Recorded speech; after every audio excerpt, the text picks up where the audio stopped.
Apple Card is the credit card created by Apple. You earn 3% daily cash back up front when you use it to buy a new iPhone 15, AirPods, or any products at Apple. And you can automatically grow your daily cash at 4.15% annual percentage yield when you open a high-yield savings account. Apply for Apple Card in the Wallet app on iPhone. Apple Card subject to credit approval. Savings is available to Apple Card owners subject to eligibility. Savings accounts by Goldman Sachs Bank USA, member FDIC. Terms apply. This episode is brought to you by Columbia Sportswear.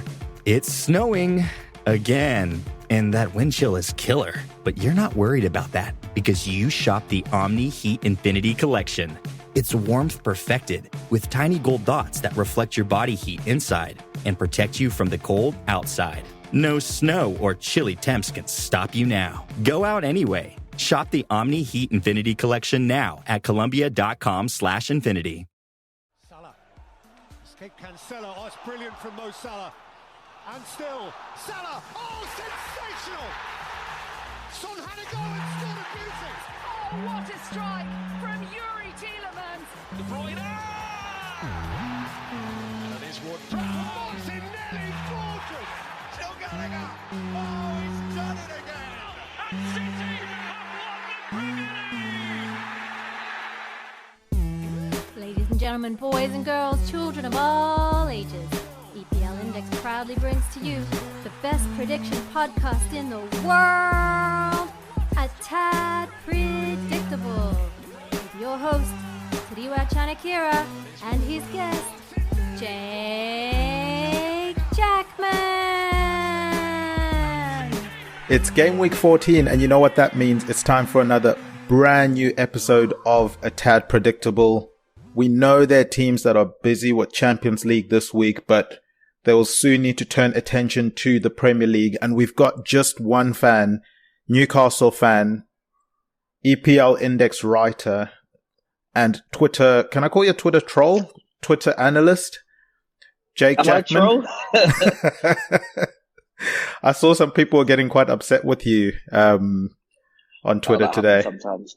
Yeah, that does happen sometimes. Fair enough. That is the landscape that is Twitter, or X, formerly known as Twitter. Jake, welcome back to the show. Thanks for having me back on.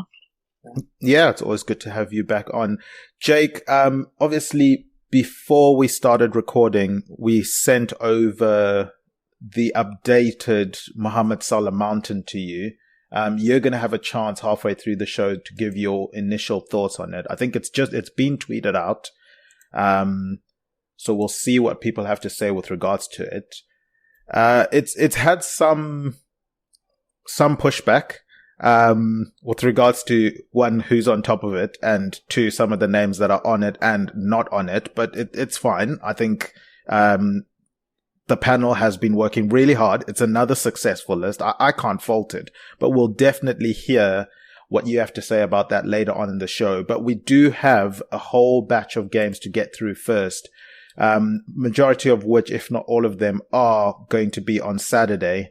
We'll then go into Mohamed Salah Mountain, and then we'll run through Sunday's games. Now, games are coming thick and fast in December, Jake. Is that going to be a factor that comes into your analysis for these games coming up? I know there's Champions League, there's Europa League, all of the European competitions. Carabao Cup, I'm assuming, pokes its head up sometime in December, and obviously we've seen December has a lot of games. Obviously in the next couple of weeks there are midweek games as well in the Premier League. Yeah, I think you got to factor it in. You know, everything goes into my calculation, so don't worry about that. It's a foolproof system. No doubt about that. And of course, you did win Bank It or Burn It last season. So he does know what he's talking about when it comes to football predictions. Jake, let's start off with now league leaders Arsenal. They will be hosting Wolves. Obviously, they'll be coming back to a hero's welcome after their late win at Brentford last weekend. How do you see them handling a Wolves side that I think they're going to be suffering, this weekend? They lost a couple of players during Monday night's game against Fulham due to yellow card suspensions. Yeah, I think it's going to be it's a tough game for Arsenal. this weekend. I think Wolves have been really good this year. I think they've been a little bit better at home, but they had some pretty shocking decisions on Monday night, and they seem to be getting those on an almost weekly basis. Surprised Gary O'Neill hasn't self-combusted at this point, but they go on. Yeah, they've got a couple of suspensions. I think it's Lamina and Gomez, isn't it, that go out? So they're going to be a little bit light in the midfield, which isn't ideal for them. But I think it's going to be a tight game. Arsenal's attack just doesn't seem to be firing this year.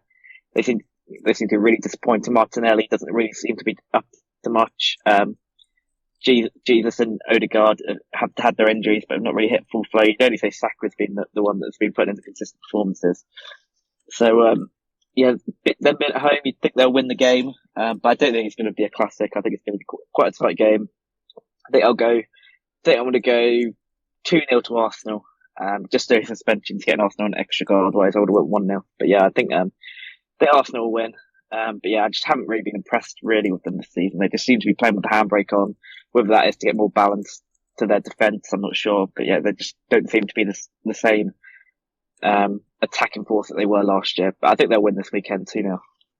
Could there be anything to the fact that maybe they're trying to pace themselves? I don't know if there's any credence to it, but we saw last season they were high on flying and then sort of the wheels fell apart in the second half of the season.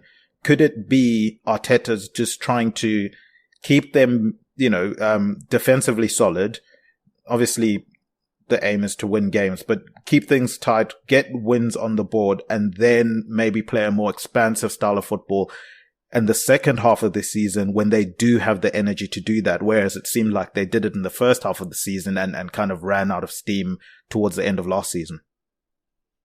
Yeah, it could be that. It definitely seems deliberate in the setup. It does seem like they're not trying to sort of blow teams away as they were last year. So yeah, it could be deliberate as a way to sort of contain energy and avoid a drop off as they had last year. But their games just aren't really great to watch at the moment, and I think it's by design. But yeah, it just makes it difficult to predict lots of goals in Arsenal games. Yeah, and I was really looking forward to this game prior to all those suspensions that you mentioned, because I do think the likes of Lamina have fared pretty well for Wolves this season. Wolves have been a team that have caused many of the traditionally bigger teams a lot of problems this season, and I think it would have been a really good test for Arsenal at home. The emphasis would have been on them to be more expansive, and then have to sort of handle Wolves and the threat that they have at the moment. Considering the suspensions, I think it's going to be too much for Wolves' squad depth. Arsenal aren't scoring a lot of goals in games, but somehow I think this is a game that they do get a few fair goals. I'm going to go 3-0 to Arsenal on this one. And as I said, it's a game I'm now disappointed in because it was one that I was really looking forward to. Obviously, no 12:30 kickoff. So this is one of the plethora of 3:00 games that happen on Saturday. Another one of those is the aforementioned Brentford, who lost quite narrowly to Arsenal on the weekend. They will be hosting buoyant Luton Town.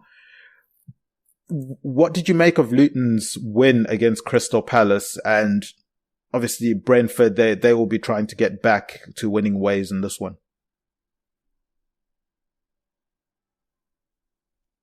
Yeah, it's a big game for Brentford, I think. Being at home against a team that you'd expect them to beat. They had some good results prior to the weekend, so maybe they'll bounce back and deliver something a little bit better. They are normally so good at home, and they're a little bit unlucky against Arsenal already. They could have taken at least a point, maybe even 3 on the day. Ramsey was quite uncertain in goal, to put it kindly. But yeah, I think they'll bounce back with a win here. I think Luton have been so competitive this year, and I think it's their home form that's going to either keep them up or send them down. I still think it's going to be a big Arsenal to stay off, but they have been showing signs recently. But it's at home that they're going to do their business if they're going to do it at all. I think Brentford is one of the more difficult grounds to go in. They've got a pretty decent home record really since they've been in the Premier League, and they've just got better players. And I think that the sort of the physicalness that Luton have sort of played with, relying on set pieces and causing a real threat in those situations, it's something that's not really going to bother Brentford. Brentford are sort of one of those teams that are really good at set pieces. they're physical. They don't mind a bit of a battle. So in that sense, I don't think Luton style is going to be that much of an ace this weekend. I think it's going to be that Brentford deal with that well and just have the quality going forward to get the points. And Buemo's obviously had a very good season. I'd expect him to do well this weekend. So yeah, I think I'm going to go for another 2-0. I think it's going to be a comfortable home win for Brentford. Yeah. For Brentford fans, I think that would be music to their ears. I'm interested to see if Luton can sort of maintain this momentum, going into this game against Brentford. For Brentford, we know they like to play on the counter-attack. We know they're comfortable with the other team having more of the ball. That's not going to be the case for them this week. They're going to be the side probably gearing up for the other team countering against them. I can see Luton making this tough. I've gone 1-1, Jake. I think this is going to be one of those, one of the games. I don't know if you can classify it as a full-on upset, but I think a point would be phenomenal for Luton away from home at a ground that has been very tough for so many teams around the league. What was your score there for Brentford?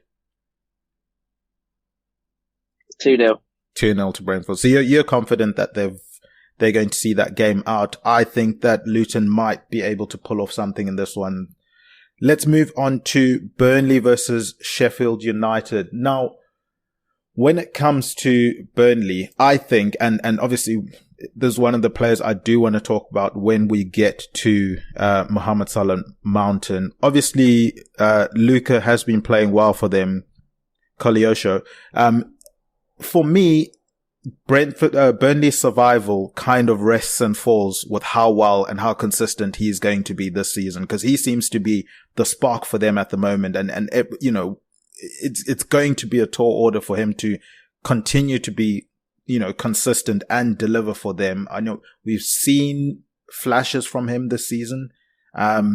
Obviously on the weekend, his run helped them get that, end up getting the goal against West Ham when they were leading, and they obviously eventually lost that game. But yeah, I think he's the source of them staying in the Premier League this season. For Sheffield United, it felt like a team that's been rather unlucky this season, but I just thought against Bournemouth, they got thoroughly dismantled.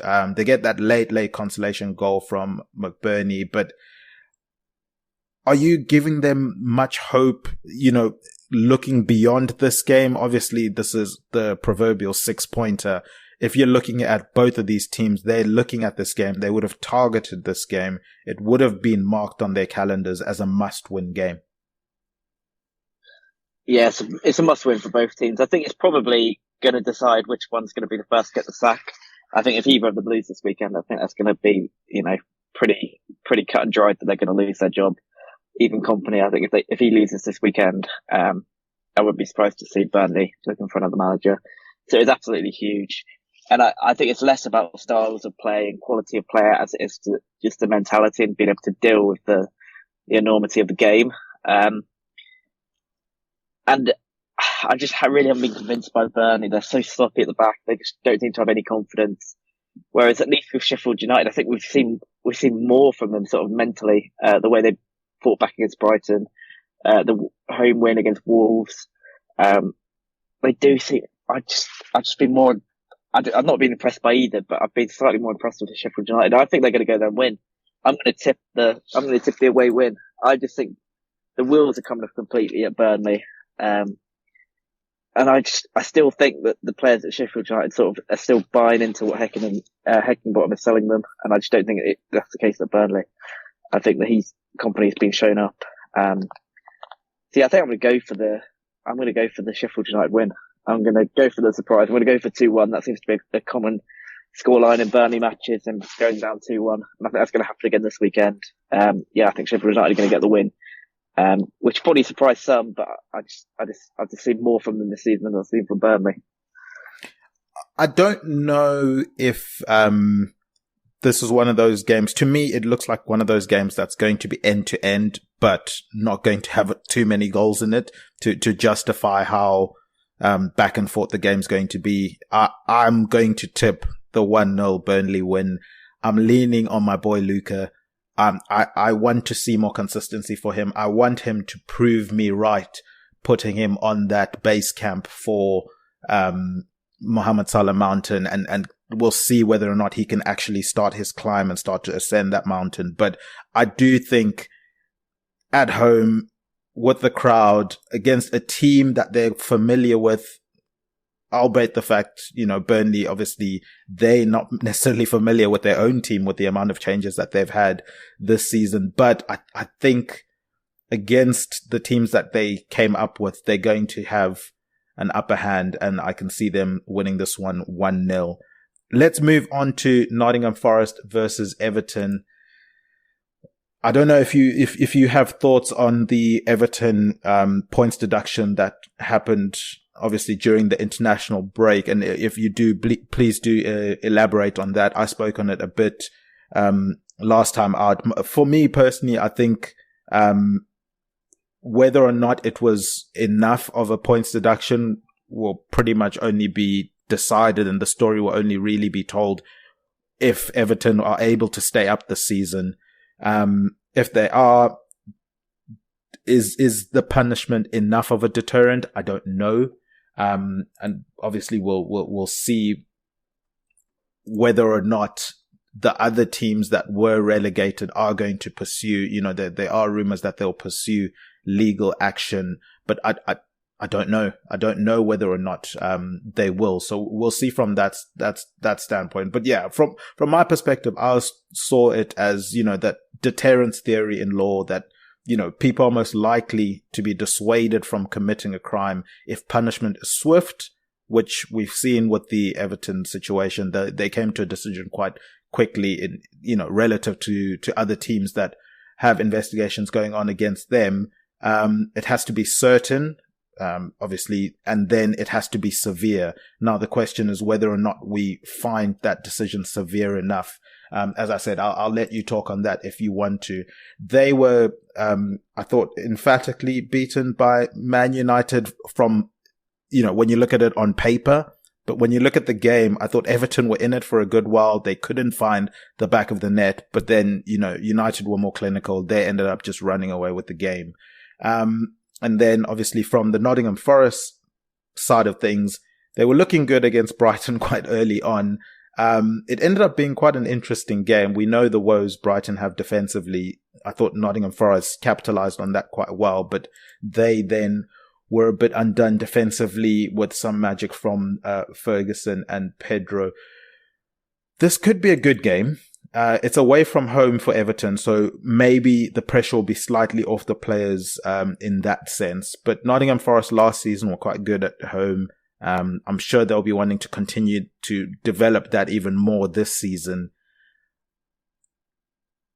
I'm leaning 1-1, Jake. I'm leaning 1-1 in this game. I think Everton still have some fight. They still have that, we've been on the wrong end of justice type of us against the world mentality that they will be hoping to garner into results for the rest of the season. Nottingham Forest, I think they look good. I think Morgan Gibbs-White is playing well. Obviously still a young player that needs to take that eventual next step to consistency, but I like what he's doing there. Can he drive them to a win? I don't think so. I think a 1-1 draw in this one will be the result. Yeah, I think I'm going to join you on the 1-1. I think it's a good prediction for this game. Nottingham Forest, I think, since the start of the year, they've only lost 3 times at home in the Premier League. Yeah. So one of them obviously last weekend. I think another one was against Newcastle. I can't remember who the other one was against, but I think it was against another sort of top team. So they are pretty reliable at home. But I think they're going to miss Taiwo Awoniyi. He's obviously out for a few months. He's a big player for them. Chris Wood, I think, is a solid Premier League striker, but he just doesn't have the same sort of pace and dynamism that Awoniyi has. And if you think about James Tarkowski, who would he want to go up against? Probably Chris Wood, somebody he knows well, doesn't have a lot of pace, and somebody who's going to go into that sort of physical battle, which I think Tarkowski will be comfortable with.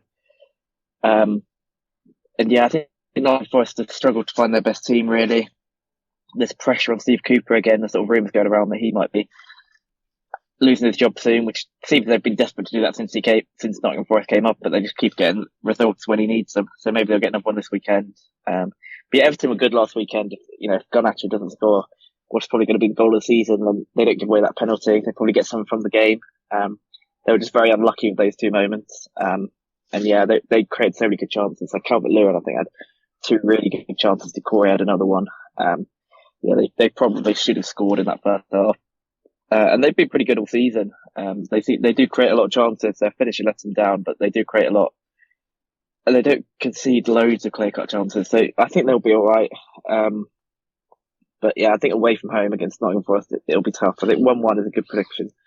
And yeah, on the points deduction, it's difficult to know really. 10 points, I think 10 points is a big points deduction. And if it had happened in any other season in the last sort of 3 or 4, or probably in the next 2, it probably does condemn Everton to relegation. It just seems to have come in the right season. And I think if they stay up, that's not proof that the punishment isn't enough. I just think they've got it in a good year. And yeah, if they'd have got it last year, they'd have went down. If they'd had it the year before, they'd have went down. If they've had it next year, I'm sure they probably would have went down. So yeah, they've just got it at a good time. I still think it's a punishment that's going to deter a lot of people. And yeah, it'll be interesting to see what other punishments come to clubs in the coming years. But yeah, I think 10 points is very much a deterrent. Everton just got fortunate when it's come for them, but it's not their fault that there's 3 very poor teams in the Premier League this season. Yeah, and as you said, if there was a season for them to get the deduction, I think this one has been a good one for them, and also the timing of it. There's still more than half of the season to go that they can sort of try and claw back those points. But yeah, it's hard getting points in the Premier League. So 10 points is a lot. But I do think there's a lot of points still to be gained that they could get that could just claw their way back into survival. And from my perspective, as I've always said, I'm one of those Liverpool fans that I don't mind Everton as long as they finish one position below Liverpool. So even that includes cup competitions as well. I'm happy for Everton to make the final against Liverpool as long as they lose to Liverpool. I don't want to see them go down. I don't enjoy their demise in that sense because I just think overall it would just be a horrible result for the city of Liverpool. And then also they always guarantee us about 4, if not 6 points every season. So why wouldn't I want them to stay in the Premier League? I like them being in the Premier League. I hope they stay up. And as I said, as long as they finish one place below Liverpool, I don't have any issues with them. I do have an issue with Man United though. I won't lie. They were tormenting me in most of my childhood. So I'm not a big fan of theirs. Jake, I'm sure you're not going to be a big fan of theirs this weekend. Newcastle will be entertaining Man United. It's an 8:00 kickoff. If you're in the UK, it's on TNT Sport. But obviously, if you link up with our presenting sponsors, Liberty Shield, this podcast is presented by EPLindex.com in association with Liberty Shield, then you would be able to pick up one of those Liberty Shield VPNs, especially if you use the coupon code EPL25. You would get 25% off of your either the router or the software VPN, which downloads straight onto your devices. It's a virtual private network, which is a technology that encrypts your internet traffic. It protects your online identity and hides your IP address. It shields your online data from third parties, and you guys can change your locations, avoid geo-blocks and government-imposed restrictions to access any website. Also, go and check out EPL Index Shop. I know it's getting to the Christmas time. If you want to buy a gift for family, friends, frenemies, go check out EPL Index Shop on Etsy. If you use the coupon code EPL10, you'll get 10% off at checkout. Jake, talk to me about Newcastle versus Man United. Obviously, both teams would have completed their Champions League duties by the time this podcast is out. But, just peeling back the curtain, we haven't seen the Man United game yet. We've seen the Newcastle one. I don't know if you want to rant on that as well, but what do you reckon this game is going to entail? Yeah, it's going to be a tough game, I think, for Newcastle. As I'm speaking to you right now, there are rumours that the Manchester United Champions League game might be getting postponed because of the weather, so that would not be good for Newcastle if that does happen. So hopefully that doesn't happen, but it's a possibility as I speak now. So that would definitely give Manchester United an advantage, even though they've probably done some travelling. They won't have played a match. Whereas Newcastle, obviously last night against Paris Saint-Germain, would play 90 minutes. We didn't make any substitutes because we didn't really have any options to. And the players were absolutely out on their feet by the end of the game. So yeah, fatigue's going to be a massive one this weekend, I think. If it was away from home, it would be probably a different story. I think we struggled at Bournemouth after the Champions League game. I think it was West Ham as well we went away to, and that was on a Sunday, but yeah, we sort of struggled there. So to be at home, I think is a massive plus for us. We are sort of normally really reliable at home, other than the Liverpool game, which is sort of just a freak sort of 10 minutes at the end, after Newcastle probably been the better team for most of the game. We've won every game this season at home, so you sort of hope for that to continue. Chelsea last week obviously came with big expectations. I think a lot of neutrals probably were expecting them to go to Newcastle and win given our injuries, but it was 4-1. It was pretty comprehensive by the end. So yeah, we're reliable at home. And we've already beat Manchester United once this season, in the Carabao Cup. So that's something to sort of give us some confidence too. And that was with a much changed team. So yeah, I'm pretty confident with this one. I just think what Manchester United lack, is the sort of that work rate in midfield. They don't sort of like teams that press them, and it's definitely going to be what happens this weekend.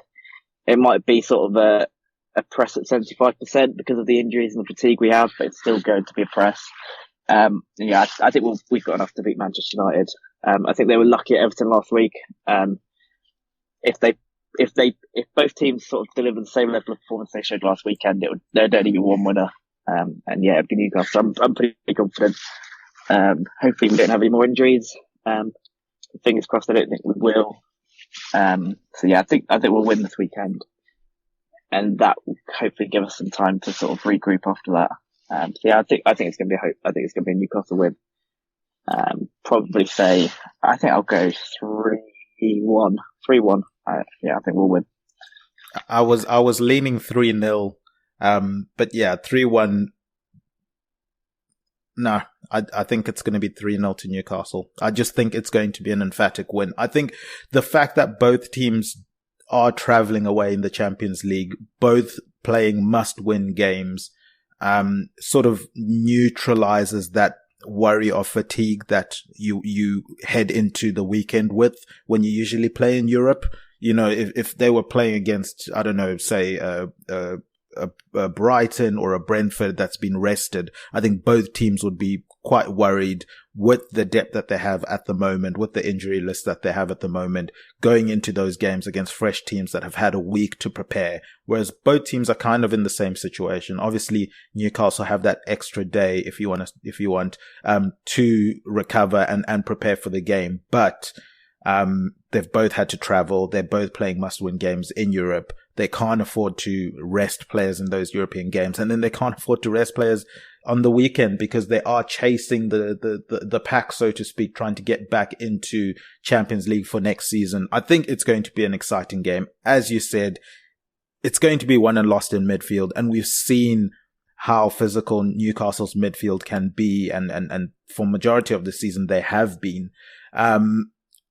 You look at United's midfield and you see the woes that they've had, the amount of changes that they've had in midfields. They're now relying on a youngster at the moment in midfield. I know Newcastle have a youngster in their midfield as well, but maybe he's more senior with the amount of games that he's played in recent weeks. I think, is it 3 games now for Lewis Miley?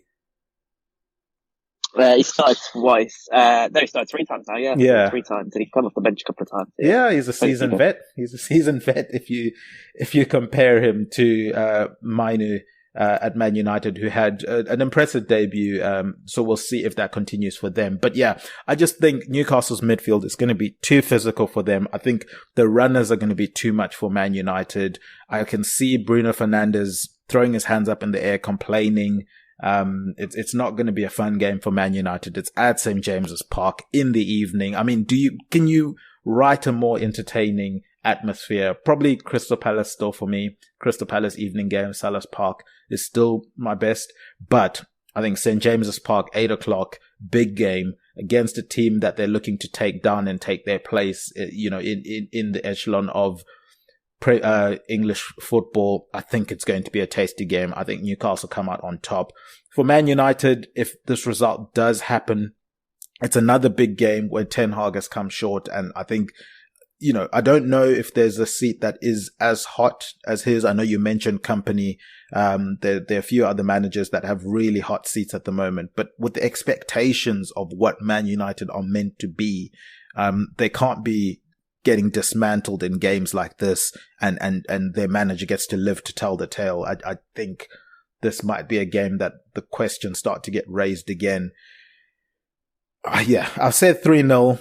If I was looking at a path for Man United to win this game, it would be Jake, sitting back, trying to use the pace of the likes of Rashford going forward and being really, really clinical. Rashford's not been that dude this season. I don't know how Man United are able to then wrestle a result out of this game. Yeah, I think they just got to hope that Newcastle's fatigue sets in, and that if they can keep it tight, that they can nick something in the second half on the break. I think giving Newcastle the ball is probably their best strategy, because we're much better when we can sort of enact our press on the opposition. If we have the ball and we have to break through numbers, it can be difficult. So yeah, that's probably how they should play it. But in the 2 games since the Carabao Cup final, it's just been complete domination from Newcastle, really. So yeah, I would expect more of the same. I just don't think they have the patience to play the game that would get them, to give them a chance. Yeah, that makes sense. All right, Jake. We're going to take a break for some adverts, and then we will come back. I'll give you a chance to gather your thoughts with regards to Mohamed Salah Mountain. We will be back after this short break. The holidays are coming. Find a gift for someone special with jewelry from Blue Nile. Right now, Blue Nile is offering special Black Friday and Cyber Monday deals. Save up to 50% on the season's most stunning trends. Blue Nile offers an endless selection of bold gold styles, gemstone jewelry, and classic diamond pieces. And now, for a limited time, get 36 months special financing on minimum purchases of $1,000. Restrictions apply. See BlueNile.com for details. That's BlueNile.com. Honestly, we should have used a condom, but we got distracted. Honestly, there are things that everyone can do to help protect their sexual health. Talk to a healthcare provider to find out how you can take action. And find out more at OwnYourSexualHealth.com. Sponsored by Gilead. All right, we are back. Jake, Mohamed Salah Mountain, another perfect mountain in my opinion, my unbiased opinion. Myself and the committee were working really hard. It was early this morning. We had to get this list in today before recording this podcast. I'm going to run through a couple of names that are highlighted, and everyone, you can find Mohamed Salah Mountain, the list at A Tad Predictable on Twitter. It's got the tiers there. We'll start with the base camp, Jake. Obviously, the base camp, it has players that are wanting to get onto the mountain. They're showing me something. And they're hoping to get onto the mountain. Obviously, Eddie Nketiah was on the mountain. He's got a down arrow there, as you can see. He's fallen down into the base camp. He had that hat-trick a while back, and he hasn't really done much for me since then. We've got Ferguson in there, who again scored last weekend. I want more minutes from him. If he can get more minutes and continue to be as lethal up front, I think there is a way for him and a pathway for him to get onto the mountain. Solly Marsh, I think, has been low-key really, really solid this season. For Brighton, in a season when they've suffered a lot of injuries and a lot of inconsistency with players like Matoma, I think he's been a steady Eddie in there. Olise, for me, he's still on base camp because of his injuries. If he can stay fit, I can see him shooting up the mountain, because I do have a bias towards him. He was my player last season, my young player to look out for last season. He scored another wonder goal this weekend. But yeah, I just can't put him on if he's just going to continue to get injured. I think for base camp, those are the ones I really wanted to highlight. We look at the tiers now on the mountain. Obviously, at the top is the Pinnacle. Then we've got the Rolls Royce tier. We've got the Purple Patch tier. consistently good tier, the frisky tier, and then the on their day tier. Now, we've already had a comment from someone on Twitter saying, shouldn't the purple patch be below consistently good, mate? Well, I don't think it should be, Jake, because purple patch for me is people that are revving the engine really high, at a level that I don't know if they can maintain it. If they can maintain it, they're going to shoot up to the Rolls Royce tier. Whereas consistently good are players that are solid. They put in good performances. They're not going to give you a bad performance, or you rarely ever see a bad performance from them, but they're not on the upper echelon of players. I don't know how you feel about that. I think that was from @DLent91 on Twitter that was asking about, whether or not the purple patch and the consistently good should be switched over. What do you reckon? I think I'm fine with your, I'm fine with your definitions.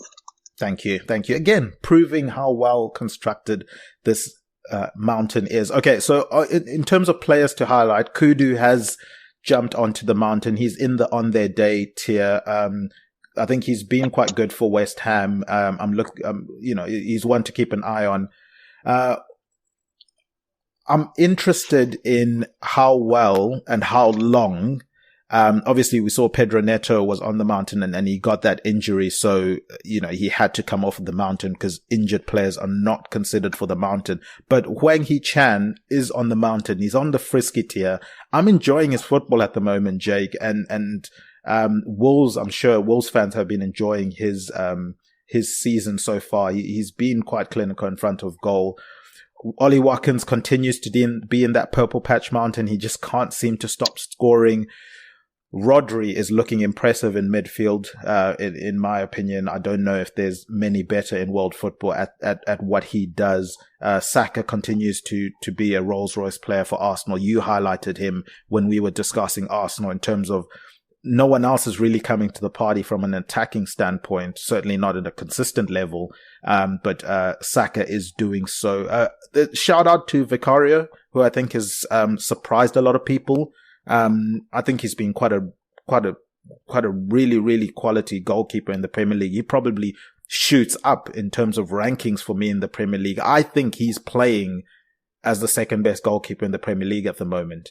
I don't know if that's a hot take, but I don't see him doing much wrong. I like his positioning. I like his, when he makes saves, and a lot of Tottenham keepers used to do this. Lloris was a prime example of this. They would parry the ball right into the danger area. He gets rid of that thing, a la what Alisson does at Liverpool. What are your thoughts on the mountain? Obviously, Mohamed Salah still in the pinnacle tier on his own. Even in a game when Liverpool gave him no opportunity to do anything in the game, he still manages to get an assist to Trent Alexander-Arnold. He's the best player in the Premier League. And, I think that's quite clear. Yeah, I think I'm happy enough with the mountain. I'm just looking at it now. I think Solly March is out for the season. How does he not need to come out? Is he out? Oh, He's no. been out. He hasn't played for over a month. He's out for the season. Oh, no. There has been someone that has crept through. He's on the base camp, though. He's on the base camp. He needs to be removed. He needs to be sent to the hospital. He's going to get removed next week. Look, at least it's on the base camp. It's not as bad as it could have been. If he was on the mountain, the panel would have definitely been in for the hairdryer treatment. I can tell you that much. But yeah, okay, he's one to look out for. And I think maybe Douglas Luiz and Bruno Guimaraes could be bumped up one. I think they've both been consistently good this year, especially in the last week. I think the last week both of them have had a really good weeks. So maybe that's one for next week. Yeah, I think so. Would you say Paulinho falls into that? We've got the small guy on Twitter who was saying how you consider Paulinho on their day. I'm assuming he thinks Paulinho should be higher up. Yeah, but the thing is, he didn't play this week, did he? He's suspended, so you got to get punished for when you get your suspension. You can't stay high on the mountain if you get suspended. You got to get a couple of bumps down and have to work your way back up. I think. Interesting. Yeah, I agree with you. But yeah, in any other names you want to... Gordon's obviously on the list. I'm sure you're happy with that. Yeah, I think that was a mistake last time I was on. I'm glad that's been sorted. I'm glad that's been corrected. But no, there's nobody that jumps out to me. Is Darwin Núñez on there anywhere? Or is he struggling to get on at the moment? He's on the bottom tier. He's on their day. If you look at his obviously performance on the weekend, you wonder how he's hanging on. But he has, if you've noticed, slid from left to right on that day tier. He is teetering. He needs something big to stay on this mountain, because on his day he is good, but you can't have on your days every once in 200 games. He needs to do something to stay on. Yeah, no, that makes sense. So not only is it ordered in tiers, but the actual tiers are ordered from left to right. I didn't realize that. There is controversy. Regarding that, and there is an internal battle with the panel with regards to whether it goes left to right. I'm adamant it goes left to right, and it should go left to right. There are some that think the tiers are the tiers, and we should just leave them be as they are. But that's one I think I'll have to address at a later stage, because we haven't come to a conclusion on that. No, I like the idea of the left to right. I think that adds a little bit more drama. But there we go. No, I'm happy with it. Just a couple of names that I'd put higher up, but yeah, that's all it is. Just my opinion. A slight tweak. All right. So again, I think it's safe to say another successful mountain. We'll see how it carries on in future iterations. But let's move on to the rest of the fixtures for this weekend, Jake. We move on to Sunday. We've got Bournemouth versus Aston Villa. We saw Bournemouth come good on the weekend. A game that you look at the score sheet and you think, oh, wow, did Solanke get a hat-trick? And then you realize he was not involved in any of these goals. What was going on? Bournemouth have found attacking firepower that doesn't involve Solanke. Is that sustainable, and will they be able to reproduce that against an Aston Villa side who obviously put Spurs to one side this past weekend with the help of none other than Ollie Watkins and Pau Torres? Yeah, this is gonna be really, really interesting match. Bournemouth, obviously, the little bit renewed optimism there. Does seem like the manager's finally started to get his messages across. I really like Tavernier as a player. I really liked him last season. He seems to get a lot of injuries, but when he's been fit, he's been really good in this league.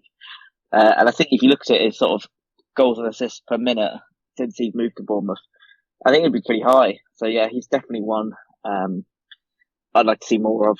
And yeah, I think he could perhaps be the main attacker there ahead of Solanke. I think he does go a little bit under the radar in the quality he has. So yeah, it's a huge game. Obviously, we lost there a couple of weeks ago. We were a little bit sort of walking wounded that day, but Bournemouth played with such energy, and the fans were behind them at home. It was so difficult for Newcastle to even get in the game. We obviously had our excuses why we weren't at our best, but I think a lot of it was down to Bournemouth too. And if they delivered a similar sort of performance this weekend against Aston Villa, who will have a European game, yeah, I think they could cause Villa some problems. I think Villa have been shaky away from home. I think they've got lucky in the way things have gone for them in some games, like the Chelsea game. The Gusto red card happened at the right time for them. Before that, it looked like Chelsea were going to win that, and then Villa went on to win. Tottenham last weekend really should have been out of sight in the first half, and then a couple of tweaks from Emery to sort of get Villa back into it. But again, there it was sort of Tottenham being wasteful, coupled with their injuries, which caused Villa to get the result there. It's just a good time to play Tottenham. So I'm still a little bit less convinced about them away from home. They obviously haven't lost in the Conference League as well, against the team that you'd expect them to beat. So yeah, I think they're slightly shaky away from home. And I think the Bournemouth have got a chance this weekend. They're obviously full of confidence, scored plenty of goals over the last few weeks. So yeah, I think I'm going to tip the 1-1. I still think Villa are a much better team. But yeah, I slightly worry about them away from home, especially straight after a European game. And Bournemouth have been good. So yeah, I think I'm going to go for the 1-1. I thought you were building up to a Bournemouth win in that one. No, I'm tempted, but no, I'll go for the 1-0. I'm happy with that. All right. I think it's going to be a tough game for Aston Villa. As you mentioned, they will be coming back from European football, but I think they scrape by in this one. I've gone with a 1-0 win. I think Ollie Watkins continues to produce for them in the important games. Are you worried about Diaby's form at the moment? He seems to either teams have started sussing him out a bit better and looking at ways to stifle him, or he's not been, living up to the hype that we saw earlier in the season. Again, one of those teetering on the far right-hand side of Mohamed Salah Mountain on the lost bottom tier. I don't know. I think Diaby, prior to the international break, I think he got an assist in the game before the international break, and I think prior to that he scored a couple of weeks earlier. So I'm not too worried about Diaby. I think he'll be fine.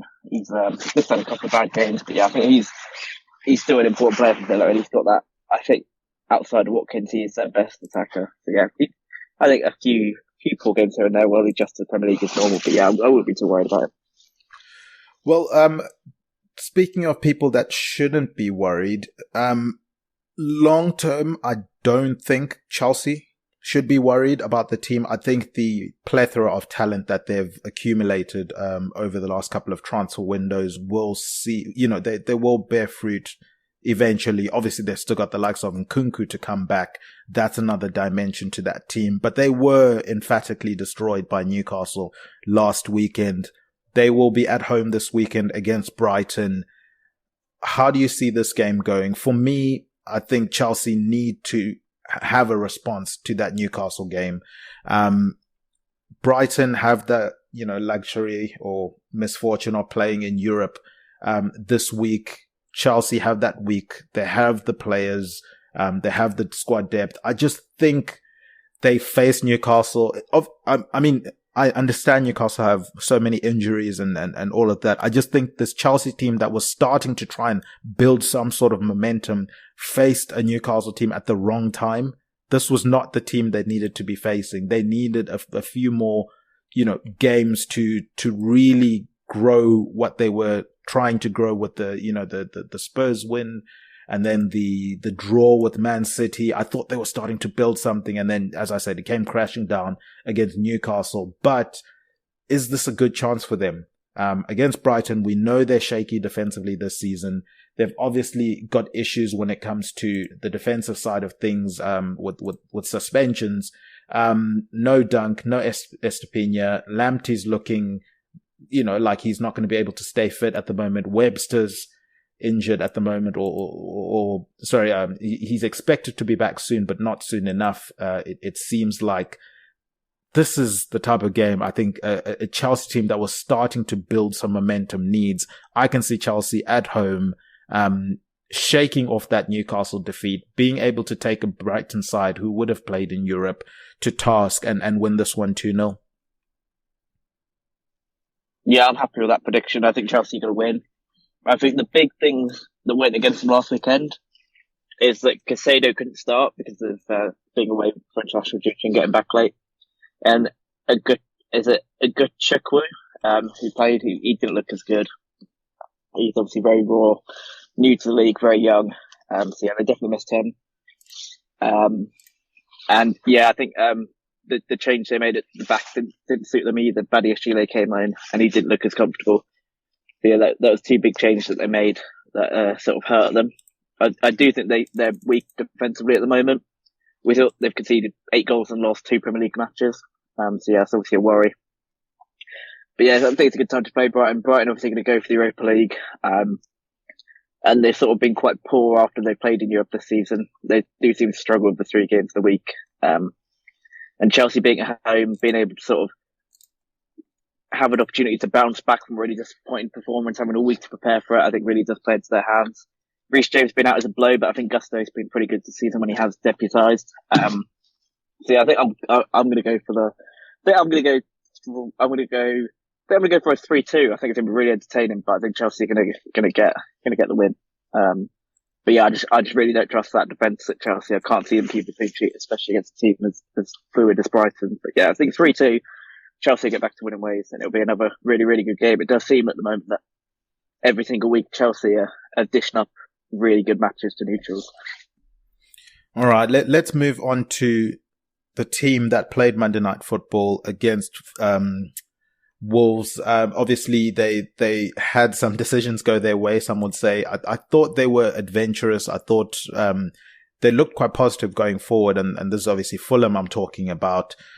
They were worried about whether or not they could get goals, for a sustainable time during the season. But I guess 2 penalties is a good way to continue scoring goals. Well done to Willian getting them in. Iwobi looked like he had a bit of a free role. He looked like, and it needs to be the situation for Iwobi where he needs to come of age, I feel like Iwobi is one of those players that is sort of like Jesse Lingard, unfortunately, where they're consistently being referred to as, the potential that they have.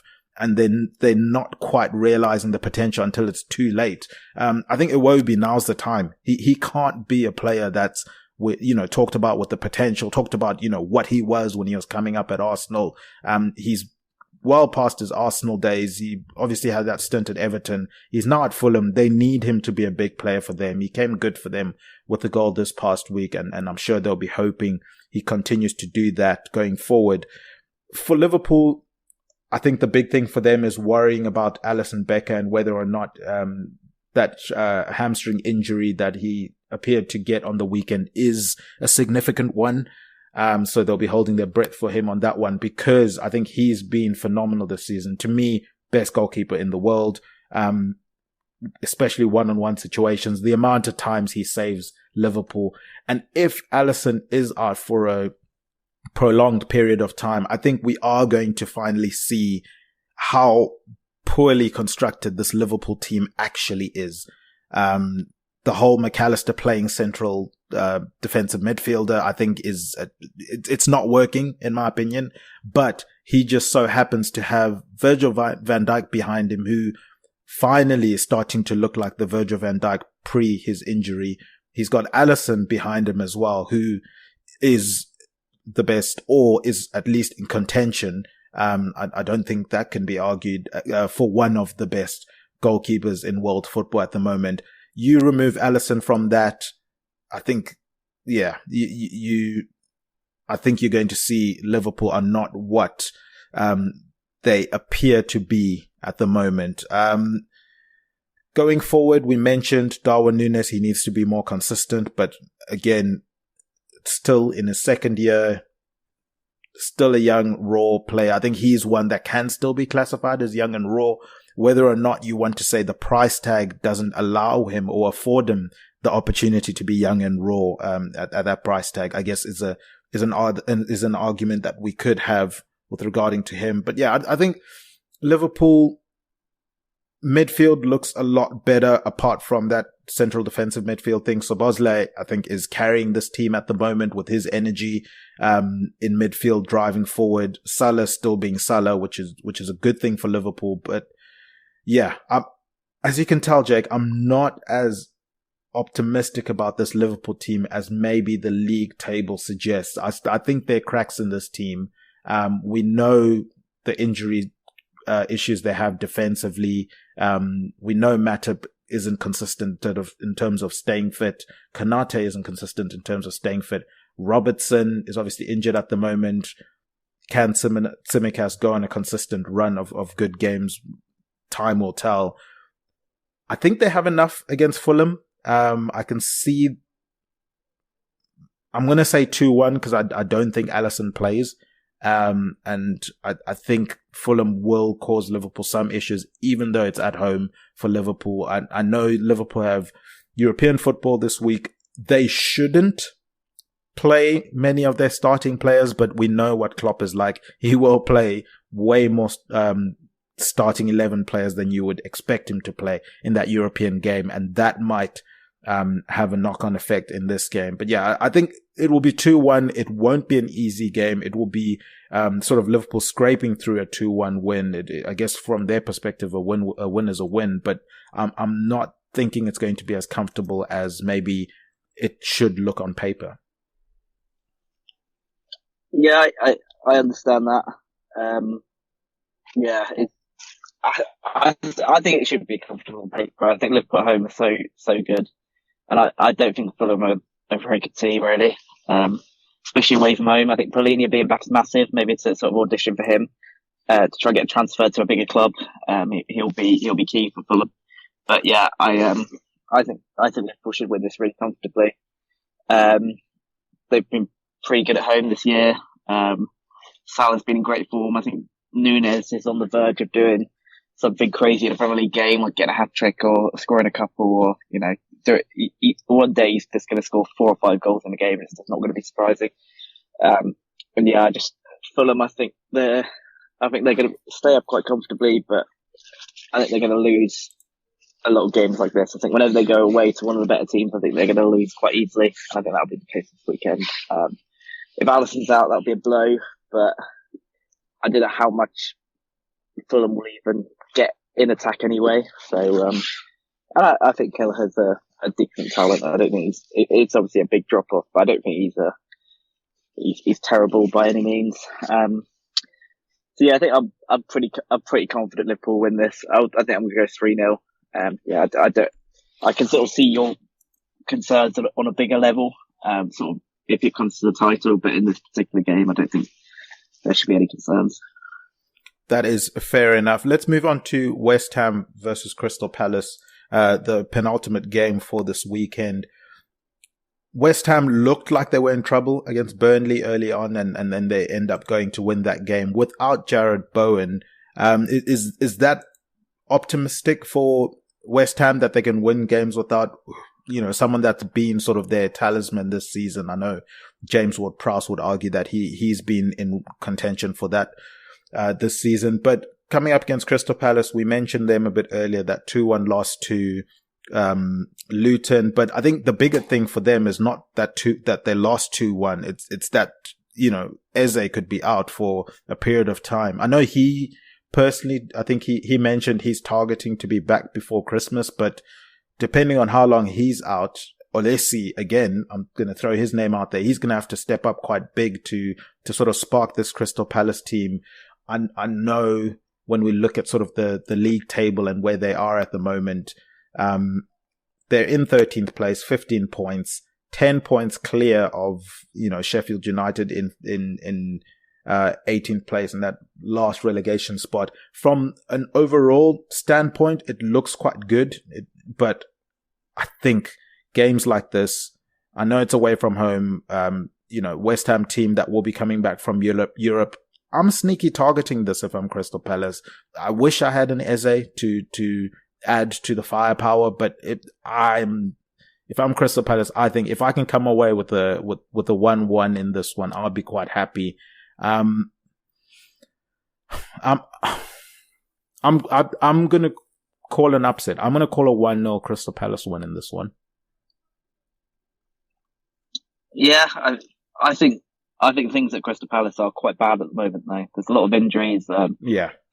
Seems to be grumbles about the long-term vision. There seems to be, Hodgson has made a lot of weird comments. It's just not a happy place.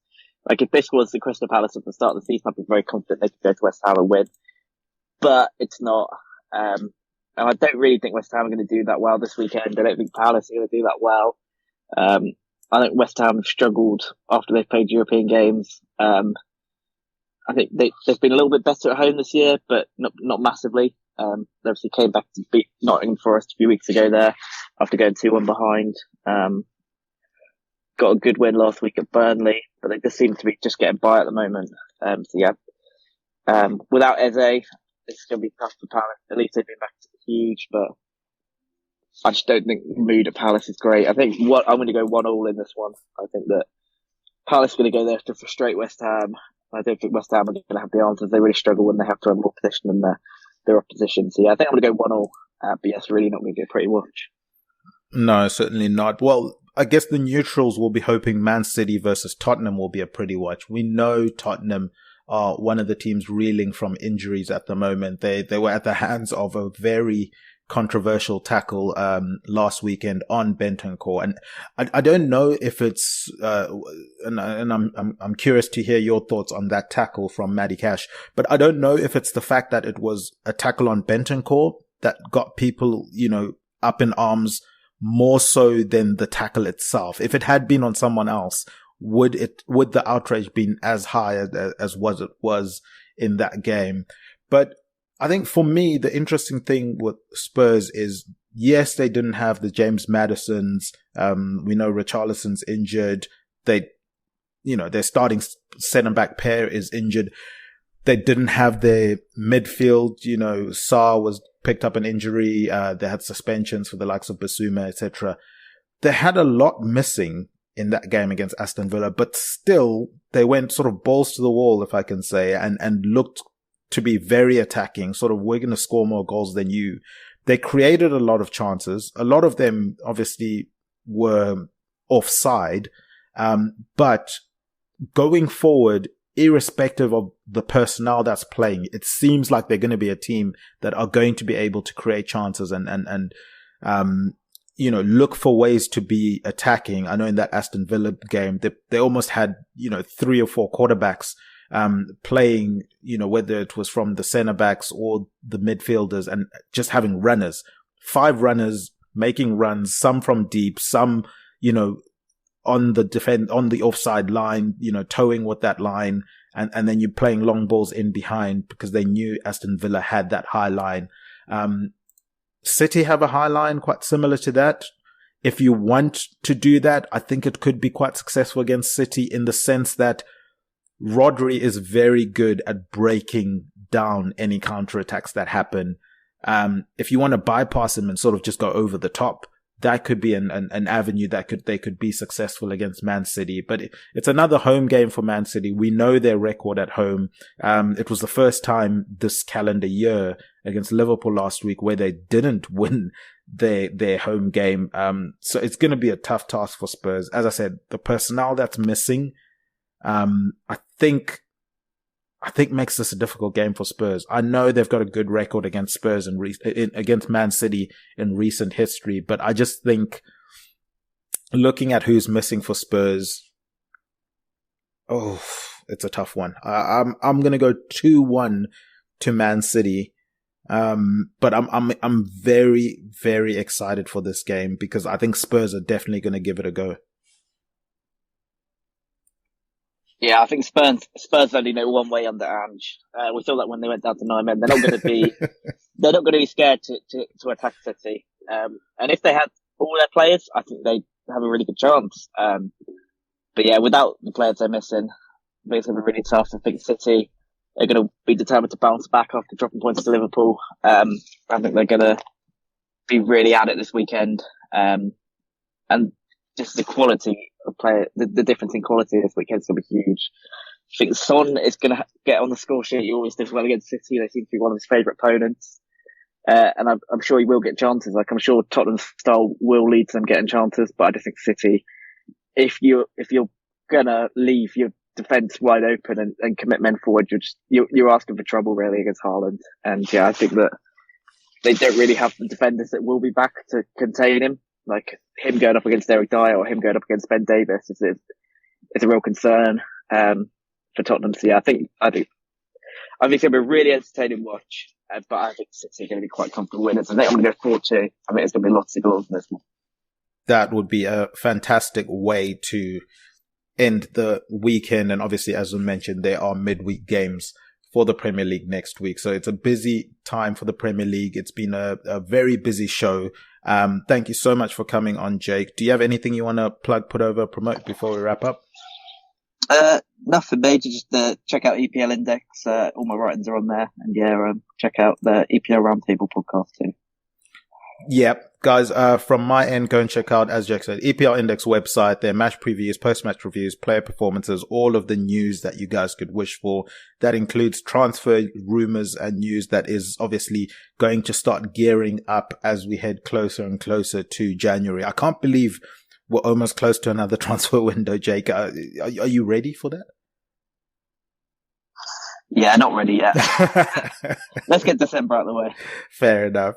Okay, guys. Of course, also go and check out the daily podcast show. It's the Two Footer podcast where Dave Hendrick discusses all of the news in the Premier League. It's a weekly show.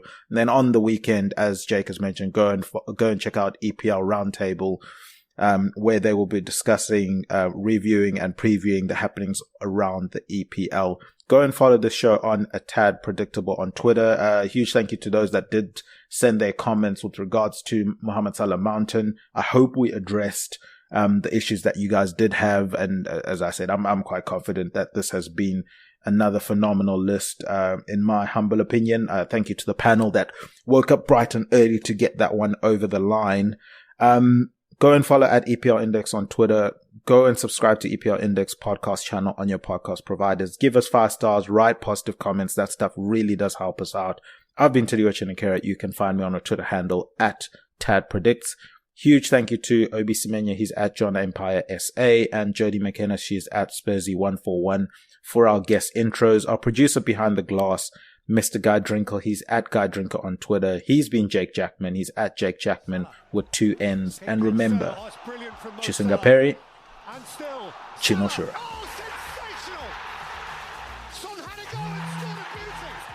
What a strike from Yuri Tielemans. De Bruyne! And this would Martinelli, gorgeous. Still going up. Oh, he's done it again. And City have won the Premier League. Sports Social Podcast Network.